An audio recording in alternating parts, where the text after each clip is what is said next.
Hi guys, Welcome back to our channel. Hammer Vlogs.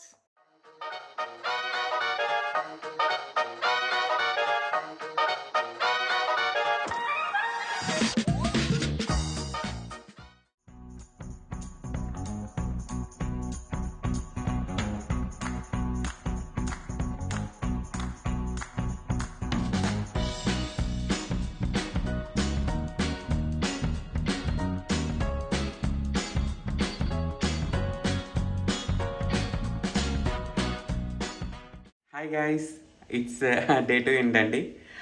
ఇందాకే లేచినాం, ready అయినాం. ఇప్పుడు హోటల్లో ఫ్రీ బ్రేక్ఫాస్ట్ ఉంది. బ్రేక్ఫాస్ట్ చేసి బయటకి పోతాం. నేను వెజిటేరియన్ కాబట్టి మామూలు ప్రజెంట్ తీసుకున్నాను. మౌనిక ఏమో ఎగ్స్ తీసుకుంది, బీన్స్ తీసుకుంది, అనేది ఏంటంటే వీళ్ళు ఇక్కడ బ్రేక్‌ఫాస్ట్ కోసం అని జెప్పేసి వాఫిల్ మేకర్ గూడా పెట్టిండ్లు. వాళ్ళు జేయడం పనెందుకని జెప్పేసి ఆ పిండి అక్కడ పెడితే మనమే పోసుకొని, మనమే తీసుకొని, మనమే తినాలంట. నేనైతే షాప్‌లో జేయడం జూషినా గానీ నేను ఫస్ట్ టైమ్ జేసుకుంటున్నా నా కోసం నేను. మొత్తానికి ఫైనల్గా తీసుకొచ్చింది మౌనిక వ్యాపిల్. బాగానే చేసింది, అన్ని గార్నిష్ అన్ని చేసింది. చాక్లెట్స్, స్ట్రాబెర్రీ సాస్ అది పెట్టింది. మేమిప్పుడు డిస్కవరీ పాయింట్‌కెళ్ళబోతున్నాం. అక్కడ ఒక షిప్ ఉంది. సమ్ డిస్కవరీ డోమ్ అని ఉంది. ఎస్. సో అది ఎలా ఉందో చూద్దాం. యా, ఈరోజు వెదర్ చాలా క్లౌడీగా ఉంది గైస్. చూడాలి ఎలా ఉంటుందో ఏంటో. హోప్ఫుల్లీ వర్షం పడదనుకుంటున్నాం. ఈ డిస్కవరీ పాయింట్ కూడా మన విఎన్డిఏ మ్యూజియం పక్కనే ఉంది. మనం లాస్ట్ వీడియోలో విఎన్డిఏ మ్యూజియం చూసాం కదా. ఒకవేళ మీరు అది చూడకపోతే పైన ఐ బటన్ మీద ఉంటుంది, క్లిక్ చేసి చూడండి. ఇక్కడేమో ఈ ఆర్ఎస్ఎస్ డిస్కవరీ షిప్ మ్యూజియం పక్కనే ఉన్నాయి. ఫస్ట్ అయితే మేము మ్యూజియం లోపలికి వెళ్తున్నాము. ఈ ఆర్ఎస్ఎస్ డిస్కవరీ అనే షిప్ని ఫస్ట్ టైం అంటార్క్టికా ఎక్స్ప్లోరేషన్ కోసం యూజ్ చేశారంట గైస్. అందుకే ఈ మ్యూజియంలో ఆల్మోస్ట్ అన్ని ఆర్టిఫాక్ట్స్ కూడా దానికి సంబంధించినవే ఉంటాయి. అండ్ డండీలో కూడా చాలా వరకు మనం చూస్తే షిప్ బిల్డింగ్ కొంచెం ఫేమస్ అనమాట ఇది. అందుకే షిప్ని ఎట్లా తయారు చేస్తారు అవన్నీ కూడా ఈ మ్యూజియంలో పెట్టారు. ఇక్కడ కనిపిస్తుంది కదా, ఇదే ఆర్ఎస్ఎస్ డిస్కవరీ షిప్ యొక్క నమూనా. ఇది చాలా పెద్దగుంది. బయట చూస్తాం కదా, ఇంకొంచెంసేపులో మీరు కూడా చూస్తారది.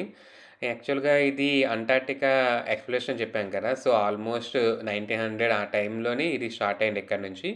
ఈ షిప్ మొత్తాన్ని కూడా ఇక్కడే తయారు చేశారు. డండీలోనే తయారు చేశారు మొత్తం అంతాను. ఇక్కడైతే ఒక రూమ్‌లో మొత్తం ఈ షిప్‌ని ఎట్లా తయారు చేశారని చెప్పి బొమ్మలతో సహా పెట్టారు. ఎస్ గైస్, ఇప్పుడు మనం డిస్కవరీ రూమ్‌కి వెళ్తున్నాం. ఇదొక మ్యూజియం.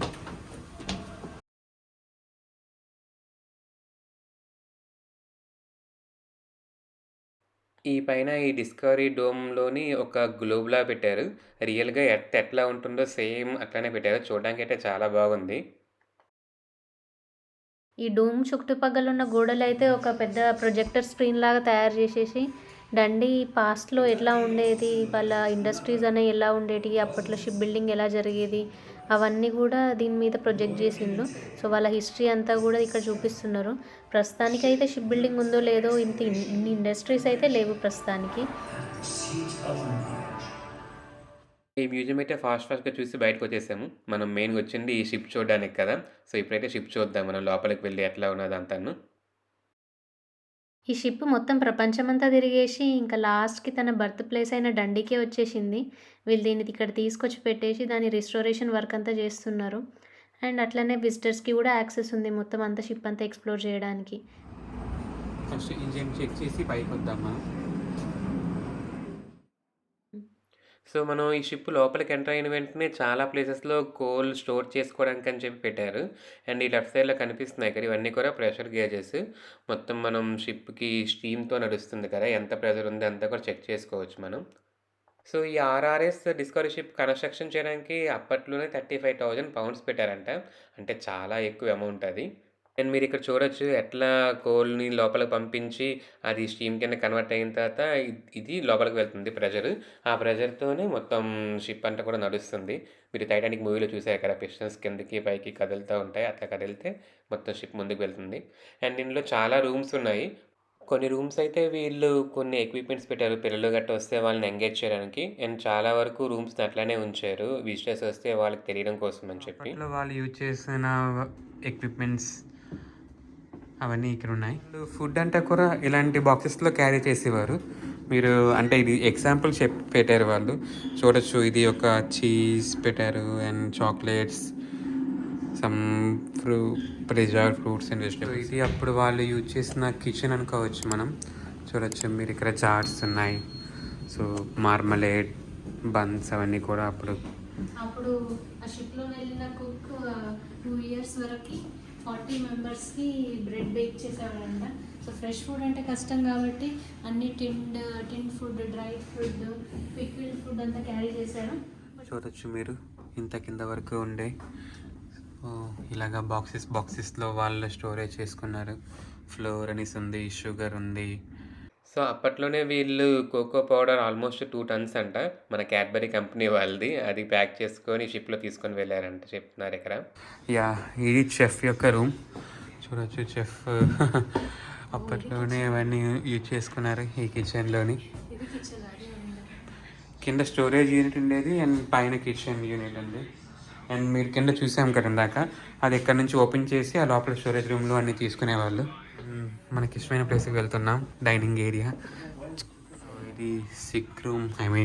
ఇక్కడ ఒక డాక్టర్ ఉన్నాడు అండ్ ఎవరికైనా ఏమైనా ప్రాబ్లం అయితే డాక్టర్ చెక్ చేసేవారు. ఇది ఒక చిన్న గ్యాదరింగ్ ఏరియా.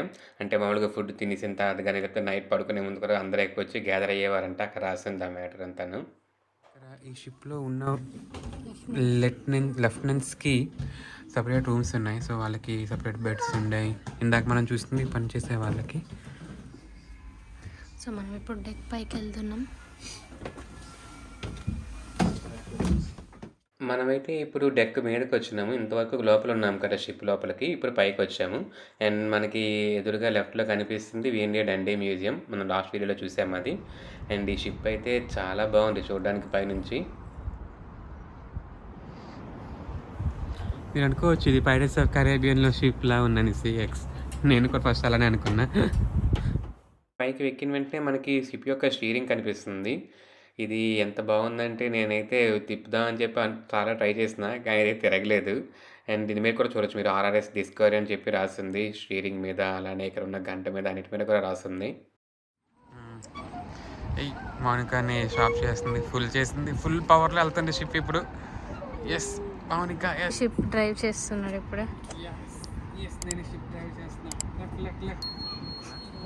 సో ఇప్పుడు మీరు చూస్తున్నారు కదా, సో ఇది ఫ్రంట్కి వీళ్ళ UK ఫ్లాగ్ పెట్టిండ్రు. దట్స్ ఆల్ గైస్, మేము బయటకు వచ్చేసాము. యాక్చువల్గా బయటకు వచ్చిన తర్వాత వీళ్ళు లెఫ్ట్ సైడ్లో కొన్ని గొర్రె బొమ్మలు కూడా పెట్టారు. ఎందుకబ్బా అనుకున్నాం. తర్వాత అక్కడ రాసిన మ్యాటర్ ఏంటంటే వీళ్ళు ఈ షిప్లో 45 గొర్రెలను తీసుకొని వెళ్ళారంట. అన్నీ తినేశారు. అండ్ ఈ పక్కనే దీని యొక్క యాంకర్ చూడొచ్చు మనం. ఇది ఒరిజినల్ షిప్ యాంకర్ అని ఇప్పుడు తీసి పక్కన పెట్టారు మనకి డిస్ప్లే కోసం. ఇంకా మా డిస్కవరీ షిప్ టూర్ అయిపోయిన తర్వాత మాకు నెక్స్ట్ ప్లానెట్ ఏం లేదు. అట్లా సిటీ మొత్తం తిరుగుదాం అని చెప్పి అనుకున్నాను నేను, మౌనిక. అట్లా తిరిగి మొత్తం చూస్తే వీళ్ళ ఆర్కిటెక్చర్ అయితే చాలా బాగుంది. చాలా ఓల్డ్ ఆర్కిటెక్చర్. అండ్ డండీ అనేది స్కాట్లాండ్లో 4th లార్జెస్ట్ సిటీ అంట. అండ్ వీళ్ళ టోటల్ పాపులేషన్ ఏంటో తెలుసా? అక్షరాల 150,000 మంది. అంతే గైస్, మొత్తం ఈ సిటీ పాపులేషన్ అఫీషియల్ లెక్కల ప్రకారం అయితే 150,000 మందే ఉన్నారు. మనకైతే ఒక చిన్న టౌన్‌లో కూడా అంతకన్నా ఎక్కువ ఉంటారేమో. అంత పెద్ద సిటీ ఇది. బట్ చూస్తే జనాలు మాత్రం చాలా తక్కువ ఉన్నారు ఇందులోని. అండ్ దీనికి ఒక నేమ్ కూడా ఉంది, సిటీ ఆఫ్ డిస్కవరీ. యాక్చువల్‌గా ఇది డండీ యొక్క Nick name, city of discovery అంటారంట. ఎందుకనుకున్నారు తెలుసా? షిప్ ఉంది కదా, RRS డిస్కవరీ అనే షిప్. దానివల్లనే దీనికి సిటీ ఆఫ్ డిస్కవరీ అని చెప్పి నేమ్ ఇచ్చారంట. అంటార్క్టికా ఎక్స్‌పెడిషన్ కోసం యూజ్ చేశారని చెప్పాం కదా, దానివల్ల చాలా పెద్ద నేమ్ వచ్చింది డండీకి అప్పట్లోని. డండీని 2014లో UN వాళ్ళు UK's first ever UNESCO city of design అని చెప్పి రికగ్నైజ్ చేశారు. అంటే ఈ సిటీ ఆర్కిటెక్చర్ అంటే అంత బాగుంటుందని చెప్పి వాళ్ళు దీనికి ప్రత్యేకతగా చూపించారనమాట. సో ఫైనల్‌గా సిటీ అంతా తిరిగిన తర్వాత మౌనిక కాళ్ళు నొప్పులెట్టినాయంట. అందు గురించి అని చెప్పి ఇంకొక మ్యూజియం పట్టుకొని పోతుంది. సారీ, ఇది మ్యూజియం కాదు, ఆర్ట్ అండ్ గ్యాలరీ అంట ఇది. యాక్చువల్‌గా ఇక్కడ యూకేలో ఆర్ట్స్‌కి, గ్యాలరీస్‌కి చాలా ఇంపార్టెన్స్ ఇస్తారు. ఎక్కడ చూసినా సరే చాలా పెద్ద పెద్ద గ్యాలరీస్ ఉంటాయి. అండ్ పెయింటింగ్స్ కూడా అట్లనే ఉంటాయి. నాకేమో పెయింటింగ్స్ చూసిన వెంటనే నిద్రొస్తది. ఏమో చూడాలి లోపల ఎట్లా ఉంటుందో. ఇది బాగుంటుంది అనుకుంటున్నాను. కానీ నిద్రొస్తే మళ్ళీ వెంటనే వచ్చేస్తాను నేనైతే. మౌనిక లోపల చూస్తుంటది పెయింటింగ్స్ అన్నీను. ఈ గ్యాలరీ మొత్తం తిరిగి చూస్తే చాలా పెయింటింగ్స్ ఉన్నాయి. ఇంకొక రూమ్‌లో అయితే యానిమల్స్ అన్నీ గూడా ఇట్లా వేలాడదీసి ఉన్నాయి. ఇన్ని రూమ్స్‌లలో మాకు ఇంట్రెస్టింగ్ అనిపించింది ఇదొక్కటే. ఒక ప్రింటింగ్ మెషిన్. ఇది ఒక 100 సంవత్సరాల కంటే పాతదంట. సో, అప్పట్లో ప్రింటింగ్ అనేది చాలా కష్టమైన పని. సో, చాలా స్లోగా ఉండేదని గూడా రాసిండ్రు వీళ్ళిక్కడ. ఇంకా ఇవాల్టికి ఇంతే ప్లాన్. ఇంకా మొత్తం ప్లేసెస్ అన్నీ ప్లాన్ చేసినవన్నీ తిరిగేసినాము. ఇంకా నెక్స్ట్ రేపైతే మేము సెయింట్ ఆండ్రూస్‌కెళ్ళాలని ప్లాన్ చేస్తున్నాం ఇక్కడి నుంచి. సో, ఆ వీడియో నెక్స్ట్ పెడతాము. అది మిస్ అవ్వకుండా ఉండాలంటే మా ఛానల్‌ని సబ్స్క్రైబ్ చేసుకోండి. అలాగే ఈ వీడియో గూడా మీకు నచ్చిందనుకుంటున్నాం. నచ్చితే ఖచ్చితంగా లైక్ చేయండి. మీ ఫ్రెండ్స్ అండ్ ఫ్యామిలీతో షేర్ చేయండి. అలాగే మా ఛానల్‌ని సబ్స్క్రైబ్ చేసుకోండి guys. Thanks for watching. See you in our next vlog. Bye.